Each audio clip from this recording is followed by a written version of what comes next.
Hello, I'm Des Diller, the co-founder of Thinkers 50.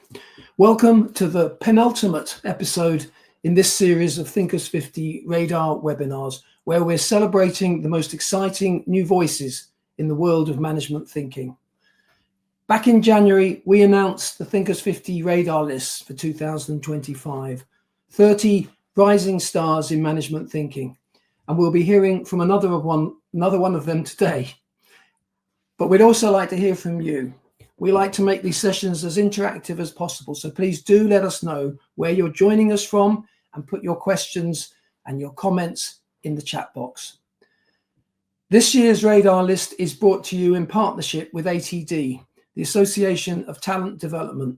And developing talent is a topic we will be exploring today and over the coming weeks, including, of course, the implications of AI in the workplace and the many other challenges and opportunities facing leaders and organizations. My co-host today is John Kone. John has worked in talent development for more than 50 years, he tells me. It's hard to believe. During that time, he served as a chief learning officer, a vice president of HR, and on the boards of non-profit and for-profit learning companies and organizations, including ATD. He currently serves as the catalyst of ATD's Chief Talent Development Officer Group. John, great to see you. Thank you, Des. It's great to be here. And I'm excited to introduce our guest today. Dr. George Ward is the Pearsall Research Fellow at the Wellbeing Research Center and a Junior Research Fellow at Somerville College, University of Oxford. He will be joining INSEAD as an assistant professor in June. His research focuses on various markers of employee well-being, such as happiness, satisfaction, stress, and purpose. He studies how these aspects of workplace well-being are influenced, for better or worse, by different management and organizational practices, as well as how they ultimately affect outcomes for firms like productivity, turnover, and recruitment. George is particularly interested in the future of work and how we can design jobs that work for people's well-being. He is the co-author with Jean-Emmanuel Deneve of Why Workplace Well-Being Matters: The Science Behind Employee Happiness and Organizational Performance. Welcome, George. Hi, thanks for having me. George, welcome and congratulations on the Thinkers 50 Radar recognition. This topic, thank you very much. Yeah, this topic we're talking about today is very, very important. We know that, and we fully support your kind of view on it, I think. But let's start with a definition. I mean, what exactly is workplace well-being? Yeah, it's a good place to start. I think whenever you're talking about almost anything, it's good to start with trying to be clear on what we're talking about. But I think in this particular case, it's even more important, given that over the last few years, there's been a lot written about workplace well-being, a lot spoken about workplace well-being, and there's a lot of enthusiasm and interest, which is great. But I think from speaking to people, what happens is people try and kind of find out more and research more and see what's happening, but kind of get a little lost in the kind of cacophony of voices in the space. People have different definitions, different approaches, and so on. So we wanted to be sort of, in this book, be extremely clear on what we think workplace well-being is, and as John said, sort of what influences and how it affects worker and firm outcomes. So we see it as, quite simply, as how people think about their work and how they feel at work. So it has multiple components. So you can think of an evaluative component, which is more of kind of a cognitive overall judgment about how things are going in your job. So that's usually measured by something like job satisfaction. That's how you kind of think about your work. On the other hand, there's also the kind of the day-to-day experience of work, the positive and negative emotions that people feel while they're at work. So that's the kind of the how we feel at work. And then there's also a final piece, which is what's usually referred to as a eudaimonic component, which goes back to Aristotle. And it's more to do with the sense of purpose and meaning that we derive from work. So you have sort of evaluative, experiential, or hedonic, or emotional, however you want to call it. And then there's this eudaimonic piece as well. Mm-hmm. I'm interested in how you got started thinking about this. What drew you to this area of research? What's the backstory? Oh, it depends how far you want to go back, really. But so I've always been interested in well-being. I think it was. Oof. So I did a master's degree many years ago in public policy, which isn't overly related to this. But I remember when I was kind of scratching around for a dissertation topic at the end of the year, I was looking at what to do, and I read a few papers and sort of stumbled across a few that were in the kind of the space of the economics of happiness, if you like. And I was just amazed that you can quantify these things, you can get data on them, and you can study them. No one had really ever told me that before. They'd never come across it, and I thought, hey, that's very interesting. Let's have a look at that. And then I ended up doing the dissertation actually with Jan as the thesis advisor. That's how we sort of got to know each other, on the relationship between economic growth and happiness. And then I sort of went on to work in that space. I originally worked mostly on things like public policy and political behavior in particular. So in my earlier career, I had a few papers looking at the extent to which you can kind of predict voting behavior and election results using happiness and other emotional data. But over time, kind of got more and more interested in the workplace, jobs and workers and firms. And that sort of led me to then go on and do a PhD in a business school. I went to the Sloan School of Management at MIT in the Institute for Work and Employment Research, where I sort of really dig down into workplace issues. And most of that PhD was on essentially on the downstream effects of happiness and other aspects of well-being on worker and firm outcomes. So things like recruitment, productivity, and so on. And that's I guess brings us up to the present day. Well, one of the things I love about the book, let's stay with happiness. I mean, it's a good place to be. One of the things I love about the book is the rigor. I mean, I think this is a subject, as you suggested, that people can get kind of a bit lost in, and people haven't always had the data. I mean, we'd like to think that there's cause and effect and correlation sometimes, but we haven't always had the data. I mean, in your research, as I understand it, shows a strong link between happiness and productivity, which I think is good news. But how did you go about proving the link? So it's tough, right? I mean, clearly these things can work in both directions. So that gives you this problem of reverse causality. So if I'm being very productive, I may enjoy that and make it happy. May make you happy. On the other hand, you may have just sort of what you might call omitted variable bias. It's just that your happiness is correlated with a bunch of other stuff that may also be correlated with how productive you are. So it's a very tricky one to isolate. So there's and people have been doing this. I mean, we look in the book, and I discussed in a few other papers that there's work on happiness and productivity, sort of broadly understood, going back to like the 1910s, 1920s. So this has long been something that people have been interested in, and I think it makes sense because it has such kind of profound implications for how firms should treat their workers and the extent to which they should sort of see them as an asset that can give them a competitive advantage. And so there's a lot of correlational work over the years, and then better than that, you get sort of longitudinal work, which is looking kind of repeated measures of well-being and productivity over time. So you're looking within person over time. So you're not comparing sort of one person with another. You're comparing me today versus me next week. And then there's also sort of starting in the 1980s, 1990s, some really great work where they went into the lab. So there you can be much more careful about productivity, about causality, because you can run experiments. But it's tricky to do. What those experiments tended to do was kind of to split respondents into two groups, randomly chosen. So you've got a causal experiment on your hands, and then the challenge then is to try and make one group happier. And some of the most sort of famous experiments in this space have tended to use things like comedy clips. So you get one group to kind of watch a comedy clip, the other group watches a fairly neutral video for 5 minutes. So one group is in a good mood, one's in a neutral mood, and then you get them to do some sort of productivity task. Of course, this is kind of quite an artificial setting, right? But the key is to try and drill down and get to the causal effect. In those studies, you tend to find that the people who have been randomly chosen to be put into a good mood tend to be more productive on these kind of stylized tasks.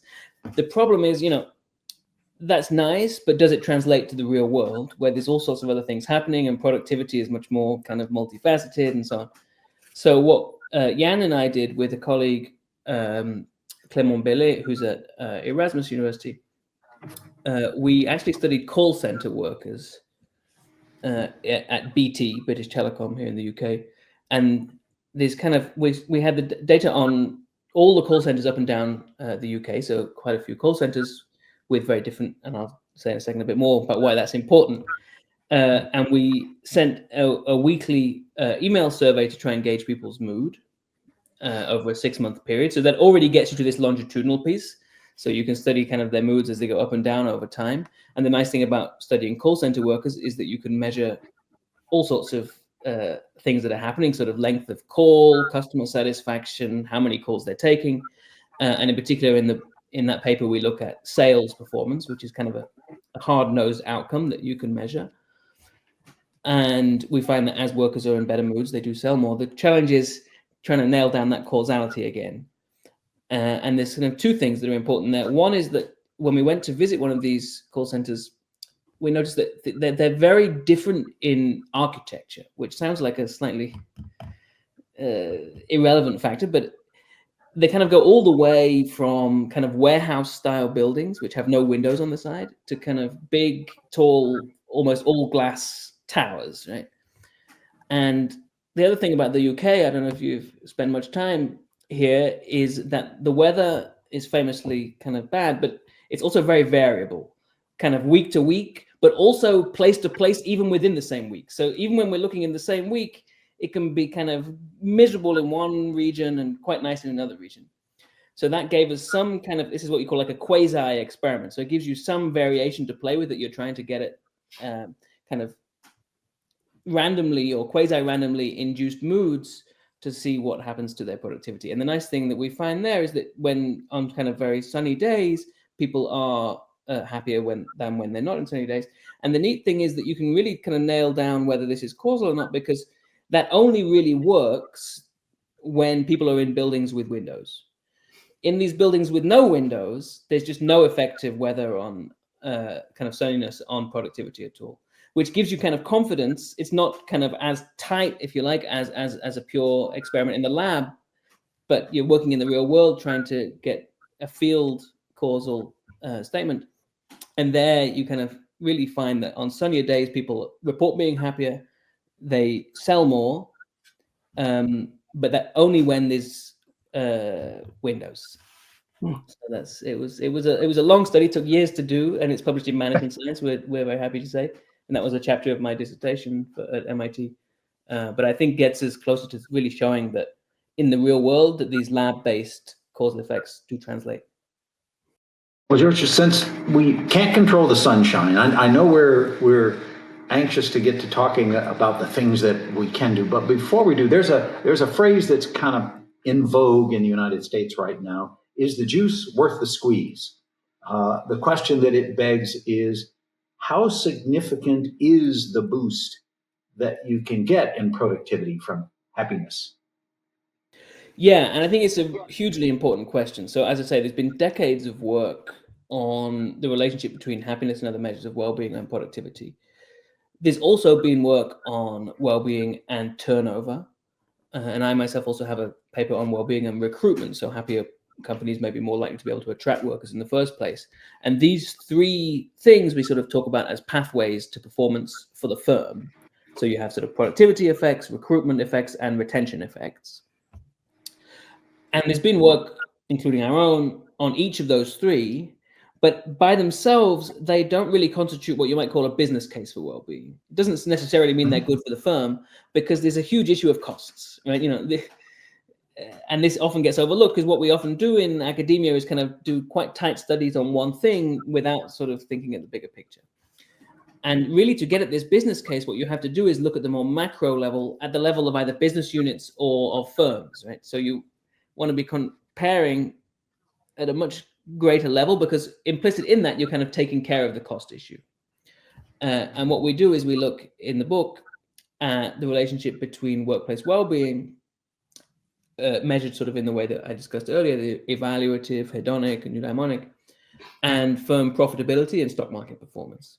We're able to do that by measuring well-being using a large-scale crowdsourced survey together. We collaborated with Indeed.com, the extremely large jobs website, to collect data over multiple years on job satisfaction, happiness, stress, and purpose. And we have about, I don't want to get the number wrong, but certainly more than 15 million, maybe more by now, surveys. And the really neat thing about that is that it allows you to measure at the company level these things, which usually are only ever measured at the individual level. And when we compare it across companies, you find that happier companies are more profitable, and they do tend to have higher stock market valuations over time. So that sort of gets us, I think, closer to this business case, taking into account the issue of costs. So in the book, and let's just remind ourselves, the book is Why Workplace Wellbeing Matters, the science behind employee happiness and organizational performance. And in the book, it's great. We're talking about this hopefully making this correlation between happiness and productivity. But you do highlight, and I think a lot of us are aware of it, that a sizable proportion of employees are not happy at work. I mean, how big a problem, how sizable is that? So it's difficult to measure, first of all.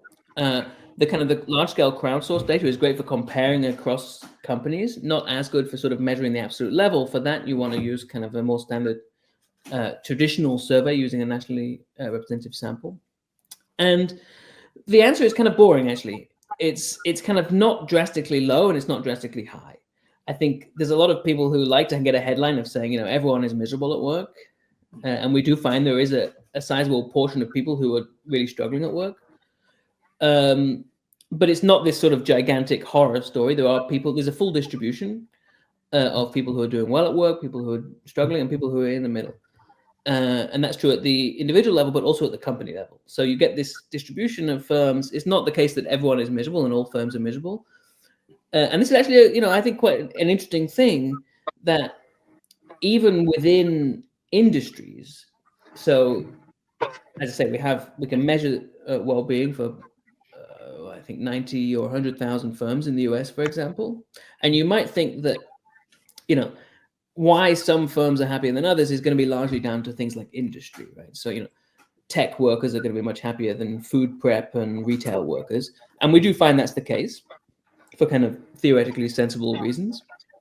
But I think what's much more interesting is that a huge amount of the variation, so a lot of the differences, are actually within industry. So even within pretty tightly defined kind of sectors of the economy, you have firms doing well and you have firms doing badly on well-being. So even in tough industries, there are still quite a few companies doing quite well on job satisfaction, purpose, happiness, and stress. And in the kind of much more generally high well-being industries, there are some firms getting it horribly wrong. So there's a lot of differences across firms, which point to the direction of this being an organizationally influenced thing. And by sort of extension, a potentially strategically important thing for firms to think about.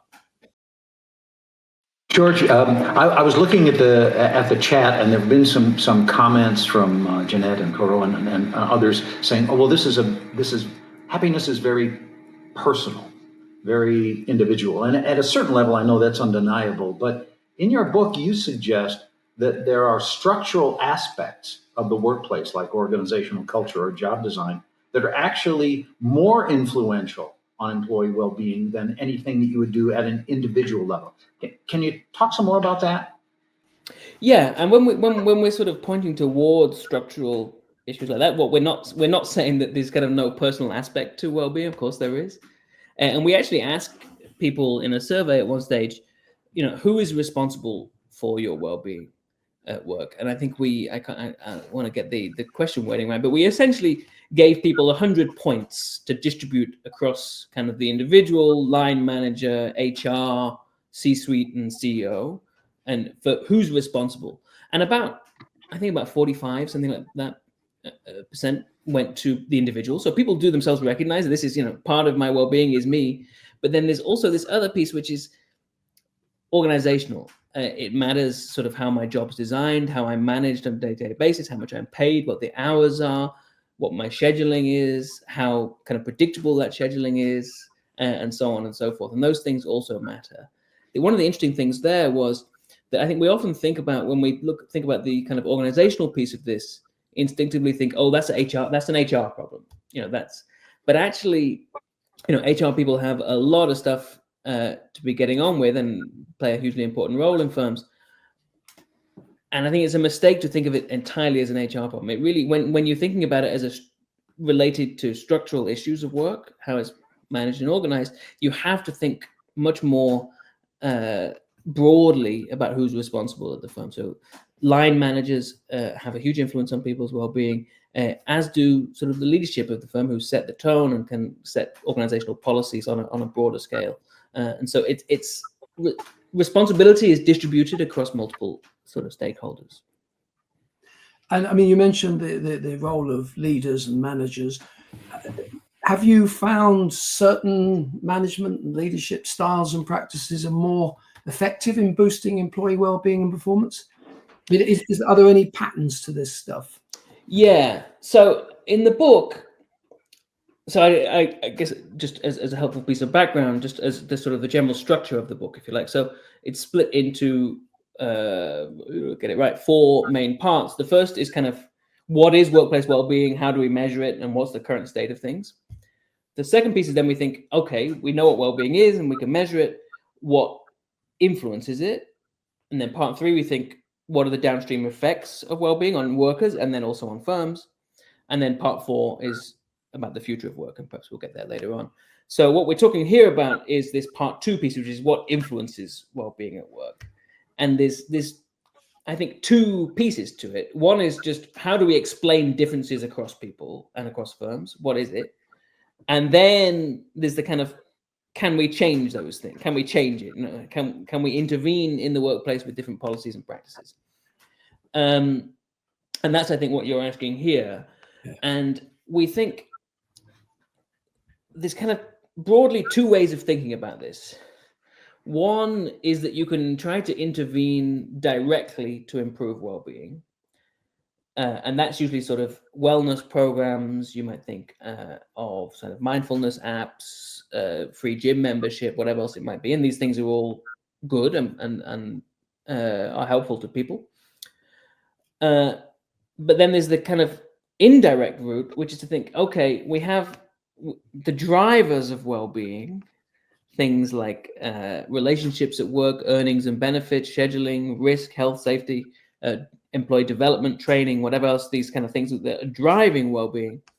Can we intervene instead on them?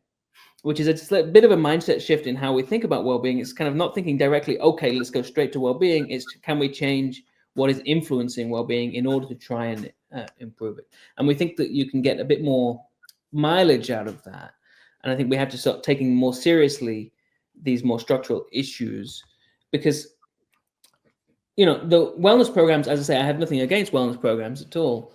There's a lot of good evidence that kind of mindfulness or doing exercise are undeniably good for your well-being. One of the issues is that when wellness programs are usually given to people within firms, it's often the people who need them the least that take them, right? So huge selection issue, and there have been several kind of large-scale experiments in companies that have shown this, is that you offer free gym membership to people.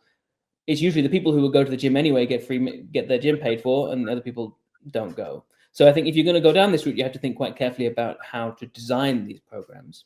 And by the way, there's nothing wrong with subsidizing people's gym membership. That can be great and can be a retention device and so on. But when we're really trying to think seriously about how do we boost well-being for the whole company, you're better off trying to sort of take seriously how work is managed and organized. So that's what we're sort of trying to argue in the book. And it's kind of a slightly glib example, if you like, but you could imagine a firm that has a problem with stress. They have highly stressed workers, largely because of sort of scheduling issues, deadlines, the way that line managers treat their workers, and so on.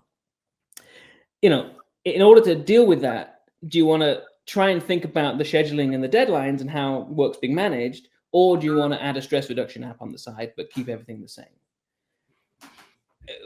There's nothing wrong with the stress reduction app, and in sort of conjunction with dealing with the other things, probably will be the best thing to do overall.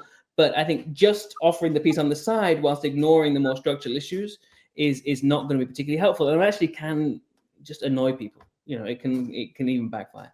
So what we're trying to argue in the book is that we should be thinking much more about this indirect route, and we have what's called what we sort of go through the academic and practitioner literature on each of these drivers to try and think, okay, what's the best evidence for the kinds of interventions, policies, and changes that can influence each. And we sort of looked through, I think, several thousand papers in a sort of systematic literature review. And we sort of summarized some of the best ones in the book, but there's also freely downloadable elsewhere as part of the World Wellbeing movement, what's called the Workplace Wellbeing Playbook, where we kind of try and bring together the best evidence on each of these things. I should say that they're grouped by driver, and this is a little bit cheesy, but we kind of think in the book of the drivers. There's the DRIVER, there's kind of development and training, there's relationships, independence and flexibility, variety and fulfillment, earnings and benefits, and sort of risk, health, and safety. So, of course, you can try and characterize a job or a workplace across hundreds or thousands of parameters. It's tricky to kind of distill things down, and of course there are different ways of doing it, but that, broadly speaking, gets us to be able to think about something a little bit more analytically. If we're going to think about how to improve well-being at work, you have to first of all try to think about what it is that's influencing well-being in a relative sense. So you're not just saying earnings are important, or flexibility is important, or feeling of belonging, inclusion is important. You really want to know the relative importance, because only then can you think about, okay, if I spend this much of my budget trying to improve it, how much am I going to improve well-being? So if you're going to start thinking analytically about costs and benefits, we really need to know what's driving well-being and how much is it going to cost to improve. And so to that, you do have to start to think a little bit more abstractly about trying to quantify aspects of the workplace, and then go from there. I think your point about tackling problems at source rather than trying to fix them afterwards. I mean, it's the the great lesson of, I think, healthcare that we understand is that we're better off encouraging people to have healthy lives rather than trying to fix them or cure them. If we can create healthy cultures and healthy workplaces, it's that much easier. You mentioned that a lot of the things that drive happiness, or the lack thereof, are systemic and organizational and not the purview of HR. Having said that, and knowing that a lot of people on this session are HR people, it seems to fall to the HR function to point these things out to the organization. So given that that's what we need to do, and your comment that you really need to understand the relative impact of various things that you can do, what in your experience or based on your research are those that have the highest impact? What are the most effective ways for companies to improve employee well-being and therefore happiness? Yeah, I think you're quite right on the HR issue. I think one kind of overlooked function of HR professionals is this kind of what we might call the bridging function. It's bringing together stakeholders in other parts of the company to try and solve issues, as opposed to just getting shunted onto them and then forgotten. So I think that's hugely important, and we should be thinking more about that. So there's kind of, on your second question, there's kind of the two issues, right? There's what is it that explains differences in happiness of these driver things, these 6 drivers. And when we do that, when we sort of run those analysis, what we call a driver analysis, we find that feelings of sort of relationships at work, including things like belonging, relationships with co-workers, relationships with management, tend to be the most important thing in influencing people's well-being. That's not to say other things aren't important. Earnings and benefits, so income and happiness, is a huge sort of academic literature going back decades on that. That's important. It is generally true that people who have higher income, higher wages, are happier and more satisfied at work. The thing is, that's true, but it's just not as strong an effect as some of these other aspects. So, with the income, there's often kind of two camps I often hear. One is kind of income doesn't matter and has nothing to do with happiness. And there's the more kind of economicsy camp where I come from, which is just kind of equates them to be the same thing. And the truth is somewhere in the middle. Income is important, particularly at the lower end of the income distribution. So raising wages of low wage workers, even a little bit, can have quite a strong effect. But giving an extra small raise to someone who's already making 100, 200 grand is not going to have much of an effect on their job satisfaction. So income is important, but much more important is people's relationships at work, which tends to come out as the most important driver from this driver analysis. But that's more kind of conceptual, right? That's kind of things like belonging or earnings and benefits generally, or autonomy at work are a little bit more abstract, but they're interesting to think about in terms of what drives well-being. But then you can think about how do we intervene on each of those drivers, and that's where you get into slightly more concrete policies and practices. Yeah, I was going to ask you if can we get concrete? Have you seen successful examples, of policies or company initiatives that have really made a improved worker well-being? Are there companies? I mean, it's always dangerous to point to best practice because you put someone on a pedestal and they fall off. But are there examples that you can talk about, companies perhaps or organisations where you see some of these best practices at work? Yeah. One thing I'll say before that is that there isn't sort of a best fit, right? So I think it's important to, in your organization, measure well-being and then do some sort of driver analysis to try and work out what it is that's causing low levels of well-being, and then go from there. So the solution for one company is not going to be the same for another. So there isn't one sort of fantastic culture or one set of management practices.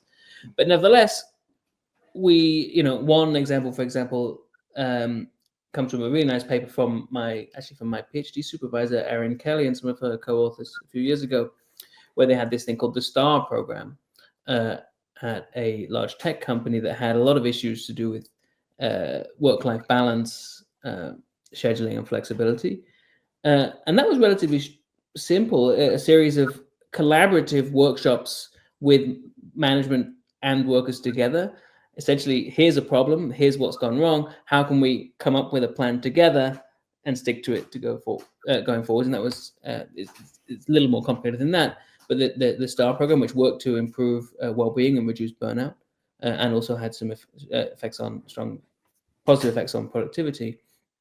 There were some other programs, a really nice paper from a firm in Turkey, I think it was, where again, a collaborative kind of workshop on relational culture within the firm, how people are really relating to each other, both co-workers and management.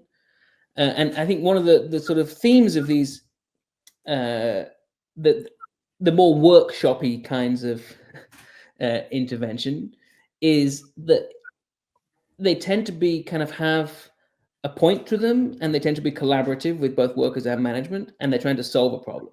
They're not, we're going to sit here and listen to an outside speaker tell us about what we should be doing, or giving us a lecture on some more abstract construct. They tend to be more focused and bring everyone together, and it's about making a plan. How do we go forwards and improve work life? Of course, not everything's going to be solved by these sort of 1-2 day workshops. No one would ever think that. A lot of other things are also important and are much more the kind of the purview of management. Scheduling is hugely important. You'd be amazed, particularly in the US, at how work is scheduled, particularly for low wage workers, that you don't know you have these huge long shifts. You don't know how many hours you're going to get this week. You don't even know how many hours or what time you're going to start 2 days in advance. And it's just hugely damaging for people's well-being. You can't plan your private life around that. You can't plan childcare. You sometimes get sent home halfway through a shift if demand isn't high enough. Amazing practices which are technically beneficial for firms in terms of productivity. So these scheduling systems have been designed entirely with efficiency as the main outcome. So they've been designed by engineers somewhere in quite an abstract way as how do we maximize the efficiency, with kind of entirely forgetting that if it makes your workers miserable in the process, that's also going to feed into the system. But they don't kind of build that into their model. And so, that's a surprising one that is hugely important. A lot of these things are not, I know sometimes when I say we need to think more indirectly about and take seriously the structural aspects of how work is managed and organized, and that sounds scary because you think, okay, that actually, we'd prefer just to have a workshop for a day. But it's actually, a lot of these things are not gigantic. They're not hugely costly. We're not talking about completely changing the structure of work, but giving workers more of a say in how they do their jobs, for example, can be hugely important. Just involving people in the process of management. You'd be amazed also the effects of just communication. So even if you're not actually kind of directly consulting on every issue, just keeping people in the loop about what's happening can have quite strong effects on worker well-being, even when things are going badly. And even if things are going to go, workers are not, they know what's going on and they know that things may be going south in some situations. Keeping people in the loop and with just basic communication can go a long way. So, we talk about many more things in the book, and I'm kind of scattergunning a little bit here, but a lot of these things can go a long way to improve well-being. Well, George, let's take it in the other direction. You've already talked a lot about the fact that many organizations are focused on sort of treating the symptoms of unhappiness rather than looking at prevention. Are there other common mistakes that companies make when they say, hey, we need to do something about this, we need to act? Yeah. So, as I say, one common mistake is just not really thinking clearly enough at the start about what workplace well-being is. So when Jan and I have sort of gone in and spoken to managers in firms in the past, what tends to happen is, even this is in firms that are interested in well-being and are rightly doing things and are engaged, which is fantastic, and they'll often kind of show us a dashboard of measures in their firm which they consider to be workplace well-being. And they have all sorts of things in there. So it can include things like job satisfaction and happiness, which is great. But then you also have kind of work-life balance, wages, flexibility, autonomy, whatever else it might be. And these things are all kind of just lumped into this huge well-being index, basically anything good you can think about a job or a workplace, and then we'll measure that. I think it's subtle, but hugely kind of important mindset shift is to think about well-being as an outcome, tightly defined as sort of how we think about and feel at work, and then thinking about all these other aspects of work as the drivers of well-being. And only then can you start to think about, okay, what can I intervene on and in a cost-effective way that might influence well-being? Otherwise, you're just kind of lost staring at a dashboard, trying to improve anything we can in any direction. So I think taking a step back, measuring well-being in a kind of particular, in a thoughtful way, where we're actually thinking about what's the construct we're trying to measure and how can we do it using a survey or whatever else, and then doing some sort of driver analysis to try and get to the root cause of what's going wrong, and then thinking about interventions on that particular thing that's going wrong. So I think it's not racing into just thinking, what can we do? There's a problem, let's kind of change things. You've got to think about what's actually gone wrong here. How can we change it in a cost-effective way? And then when you do that, measuring whether it's worked or not, which, I mean, it sounds crazy to say it, but a lot of people don't, is that you then want to, if you can, roll it out on a sort of small part of the firm to begin with, see if it's working before you then roll it out to the whole firm, and tweak it as you go. So it's trying to George, build an evidence base for what works, essentially, as opposed to just racing to change things. This was going to be a later question, so forgive me, Des, but you mentioned measurement, and at least here in the U.S., Net Promoter Score has sort of become the thing, the way that we decide we're going to measure employee happiness. Is that the way to go, or are there other better ways to measure it? In the book, we suggest a very simple survey module, which people are very free to use, which measures job satisfaction, negative emotions, positive emotions, and meaning and purpose at work, to try and get at a more kind of academically based definition of it.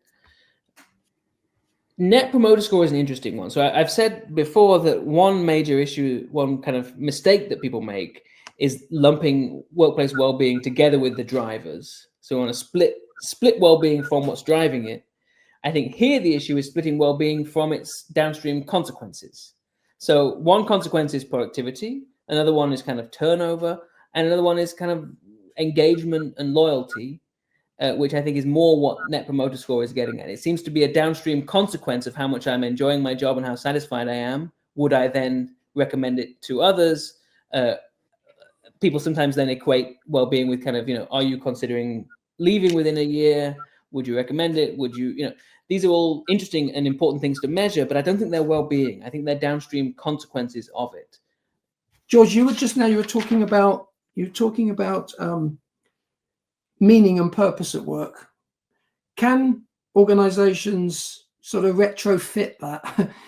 Do you think an organization can change its culture to become more purpose-driven, or does it have to be built that way from the start? We hear about these startups and they're going to change the world, but a lot of people aren't working for the sort of exciting startups, but we should assume that they're doing something important and valuable. So perhaps it's a case of uncovering the purpose and making it more easy for people to connect with it. But what do you say? Absolutely, yeah, absolutely. And I think that it's not just with meaning and purpose. People, I think when I say with friends and family and so on, say I study workplace well-being, their mind sort of immediately goes to Google and ping pong tables and nice lattes for free and whatever else might be.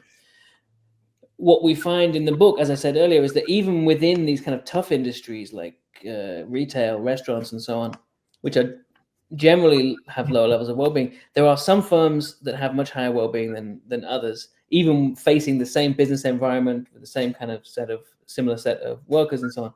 So there's something possible here. These things are not determined entirely from the outside. There are things that organizations can do, and the fact that within these kind of tightly defined segments, that the fact that some people are doing well suggests that these things are possible and that you can change. We also find that workplace well-being at the company level is relatively stable over time, but does move. I mean, it's not something that's going to shift around month to month, but equally, it's not just flat. Things can change. And cultures can change. I mean, that's been shown, I think, I haven't myself done as much work on culture. There are fantastic experts that are particularly interested in corporate culture. And one of the findings there, I believe, is that these things can and do change over time. So it's thinking about it in a way, but it's not sort of how can we change it next week? That's my point. They take time and effort to change, but they are nevertheless changeable. And the fact that we see these differences across firms and across time is testament to that fact. And I think we often think it's kind of an interesting cognitive thing. We often think, okay, can we improve this culture? I've never been in a place that's improved. These things aren't malleable.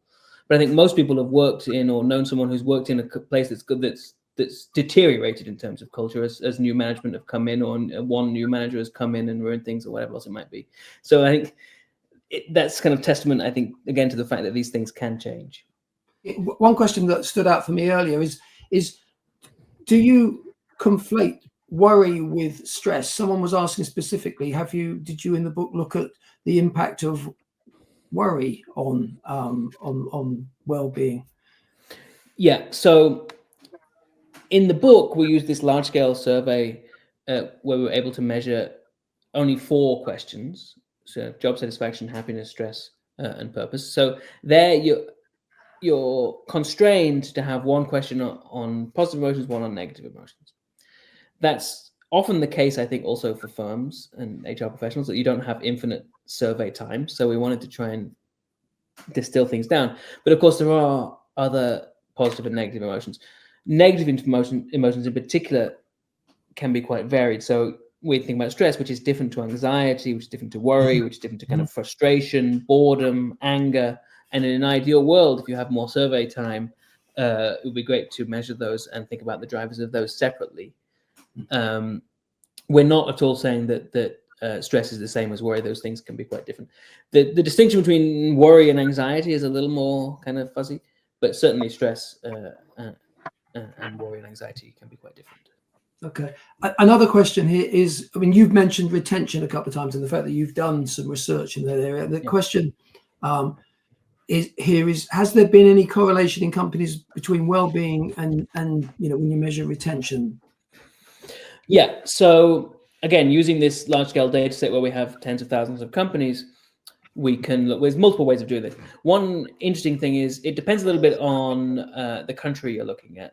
I was kind of surprised years ago when I first found this out that in the US, there isn't company level data very well available on turnover.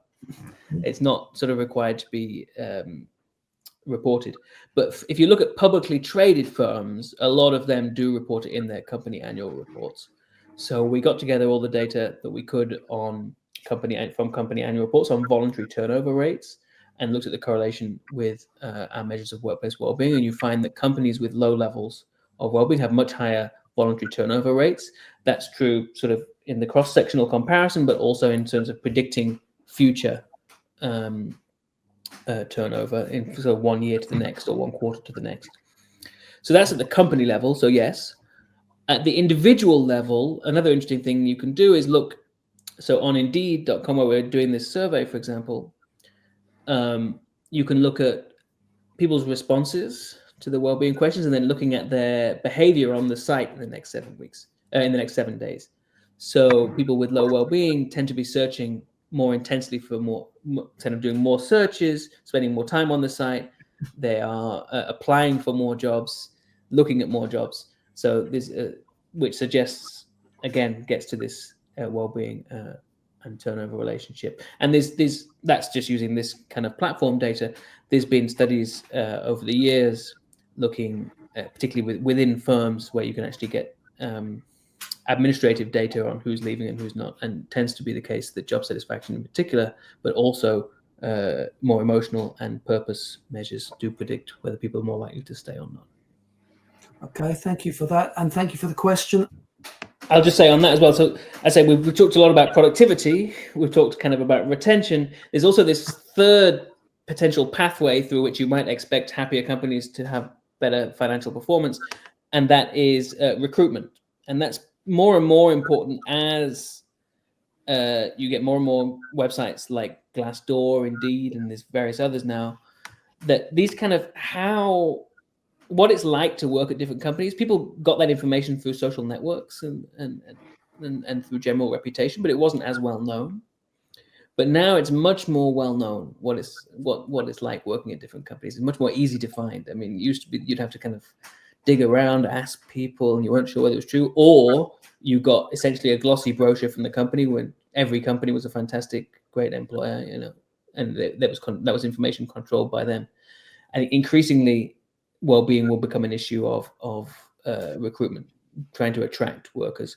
And I was, again, one of my dissertation chapters for the PhD was an experiment on Indeed. So randomly, essentially, so on Indeed, we measure well-being, and each company has a well-being score, which gets displayed on the website, so people can see and help them make decisions in their job search.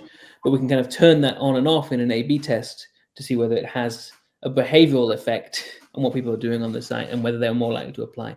And in particular for low well-being companies, when you reveal that information, it can discourage people from applying. And when you reveal that a company is particularly happy or high satisfaction, high purpose, that does attract more applications. So that's a sort of third channel I would get in there. I know we may have a couple of more questions from the group that we want to get to, but I would feel terrible if this ended and I didn't get the chance to ask you, are there trends that you see that are shaping the future of workplace well-being? Yeah, so I'd say the final part of the book is all about well-being and the future of work. and we were particularly interested in technology for obvious reasons, and that, you know, part of that is generative AI, but part of it is also just software, machine learning, or kind of more standard robotics. So we can think about automotive technologies. We think in particular, so one of the chapters we kind of sat down, I remember this, to think about, okay, we have generative AI. How is that going to affect well-being? And of course, what we're trying to say in the book is, if you want to think about what's affecting well-being, we have to think about the drivers of well-being. So how is it going to affect relationships? How is it going to affect development and training? How is it going to affect risk, health, and safety, or earnings and benefits? So we go through, and the fascinating thing was we went through each of these and think, okay, is it going to have a positive effect or a negative effect? And for each and every driver, you could argue it both ways. So the key takeaway, I think, is that technology isn't deterministic. It doesn't develop in a vacuum. It's sort of designed by humans, and it's implemented within firms by humans who make decisions about how we're going to use this technology. And depending how it's used, it could have positive or negative effects. So, you can think in terms of relationships, for example, the development of things like Zoom and other email, whatever else it might be, other technologies have allowed people to build relationships within firms, even when they're distributed across the world, potentially. But equally, you could imagine that technologies could isolate workers and kind of strip out any interaction with either customers or other co-workers. And so it all depends how this technology is designed and how it's implemented within firms. So how do we adopt it within our situation? And yeah, so there is no particular answer, which I know is disappointing. We'd love to be able to say AI is going to improve well-being at work, or AI is going to be a disaster for well-being. Everything depends how we use the technology. And I think one of the issues is, at the moment, I'm a little bit pessimistic. So I think my sense is, at the moment, the people who are in the room when this is being decided are entirely engineers who are fantastic, but they're often not thinking. It's not their fault. They've often been told just to maximize, just optimize on efficiency. And not only is that a mistake, not only is it not good for workers, which we should care about in their own right, and I've said in the past, I should mention actually now, that we talk about the business case for well-being. We argue in the book, we don't necessarily need a business case for well-being. There's also a very strong prior human case for well-being, but it's also nice to have a business case as well. But it would be nice. We should also, for general societal reasons, be thinking about how can we use technology to make work better. But also, if we just try and design technology and adopt it within firms, entirely trying to optimize on efficiency, you're going to miss out on all these kind of loops within them in the system, where if you're kind of leading people to have miserable work lives, that it's going to cause productivity and retention issues in the meantime. So I'm a little pessimistic at the moment, but not because I think AI will destroy workplace well-being. It doesn't have to. There are ways of using this technology to improve people's work lives, but and how it's going to be tough to do. Yeah, I mean, you're kind of almost referring to the short term versus the long term here. That's something I wanted to ask you is, how can companies balance short term productivity goals with long term investments in employee health, well-being, growth? I mean, we hear about this epidemic of burnout, and I mean, I think we all have anecdotal evidence of that. We talk to people, we are experiencing it. How do you? Because burnout doesn't necessarily happen overnight. Someone might appear to be functioning and be a high performer indeed for years, and then all of a sudden they hit a wall. But it's because their well-being hasn't been attended to. They haven't been given the agency themselves. And there was a lot of chat in the chat box I noticed earlier, people talking about it being a very personal thing. But if you're not given, and of course, being agency is so important. I think you mentioned earlier, people who don't have power over their own shifts. It's very stressful. If the less power you have, I think we know that from previous research, that the lower down the organization, and the more you feel it. So how does an organization get those two things to dance? Yeah, it's not straightforward, but I think one thing is that I don't think it's necessarily, it's always framed as a trade-off, right? That either we can have productivity or we can have well-being. And I think that's kind of a mindset that isn't quite right and doesn't tally with the decades of research on the topic. And it's an interesting thing that it hasn't kind of filtered through to management thinking on the ground, that attending to workers' well-being doesn't necessarily have to come at the sacrifice of productivity. That's not to say that this isn't kind of, you don't want to get too Pollyanna-ish about it, that spending all of your budget on making your workers as delighted as possible isn't going to work. But in general, there just isn't this. It's trying to get people away from this zero-sum thinking that your happiness is my workers are too happy, therefore I must be losing something in terms of productivity, and it's ingrained, unfortunately, into quite a few people, and it's not necessarily a trade-off. No, I think that's a really important point. That binary thinking is often what gets us, into these sort of problems. I mean, you see that in lots of walks of life. John, I'm going to give you the last question because I know you have a last question that you want to ask. My last question is, if an organization had to focus on just one thing, one initiative to improve well-being, what would you tell the people in this session? Go back and do this. Oh, that is tricky. I think measure well-being in the first place. I think that's just I know it's not an exciting one, but you can only really start to think about issues of well-being in the organization and what's causing them if you measure it. If you're not, you're just guessing. Fantastic. Well, that's a good place to end. We like hard empirical evidence, and that's a good starting point. I'm afraid that's all we have time for. Huge thanks to our special guest, Dr. George Ward, to you all for tuning in. This is the Thinkers 50 Radar webinar in collaboration with the Association of Talent Development, and we've been Des Dearlove and John Coney. Please join us again on the 4th of June, same time, same place, for the final episode in this series of Thinkers 50 Radar, when our special guest will be communications expert Matt Abrams, lecturer at Stanford University Graduate School of Business and author of Think Faster, Talk Smarter, How to Speak Successfully When You Are Put on the Spot. And we'll be putting him on the spot. So please tune in and join us then.